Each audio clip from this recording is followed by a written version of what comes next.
भाजपच्या सौगाते मोदीवर उद्धव ठाकरेंनी सडकून टीका केली आहे। भाजपने हिंदुत्व सोडलं, सौगाते सत्ता हे ध्येय आहे असं ठाकरे म्हणाले। ज्या समाजात विष पेरलं त्यांनाच आता अन्न देत आहेत असंही ठाकरे म्हणाले। मुस्लिम ठाकरेंसोबत आले तर आमच्यावर टीकास्त्र केलं सोडलं जातं असंही ठाकरे म्हणाले।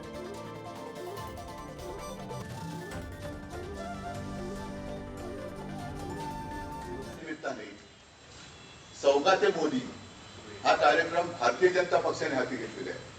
32 का 35 का 36 लाख मुस्लिम कुटुंबियांच्या घरी जवळपास 32,000 कार्यकर्ते हे भारतीय जनता पक्षाचे घरोघरी जाऊन त्यांना सौगाते मोदी हे देणार आहे। हे काही सौगाते मोदी नाहीये, हे सौगाते सत्ता आहे आणि यांना सत्तेसाठी हे कोणत्याही थराला जाऊ शकतात। त्याचं एक निर्लज्ज उदाहरण आहे। महाराष्ट्राच्या निवडणुकीमध्ये बटेंगे तो कटेंगे हा नारा देणारे आता सौगात म्हणजे भेट द्यायला चाललेले आहे। वर्षभर किंवा आयुष्यभर होळीच्या निमित्ताने मुस्लिम समाजाच्या नावाने शिंगा करायचा आणि निवडणूक आल्यानंतर त्यांना पुरणपोळी द्यायची, असा हा प्रकार आहे। तर हे सौगात ए मोदी नेमकं काय आहे आपण पाहूया।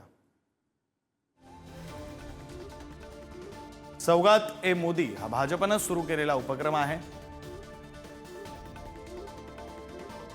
रमजान आणि ईदच्या निमित्तानं देशभरात हे अभियान राबवलं जात आहे।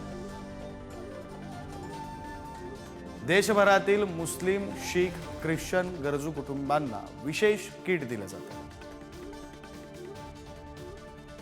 अल्पसंख्याक मोर्चाचे पदाधिकारी 32 लाख गरजू मुस्लिम कुटुंबांपर्यंत जाणार आहेत। 32,000 मशिदींच्या सहकार्यानं किट्स पोहोचवण्याचं उद्दिष्ट आहे। किटमध्ये महिलांसाठी सूटचं कापड, पुरुषांसाठी कुर्ता पायजमा असं साहित्य आहे।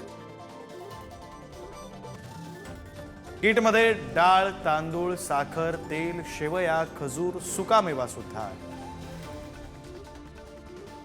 प्रत्येक किटची किंमत ही सुमारे 500 ते 600 रुपये इतकी आहे।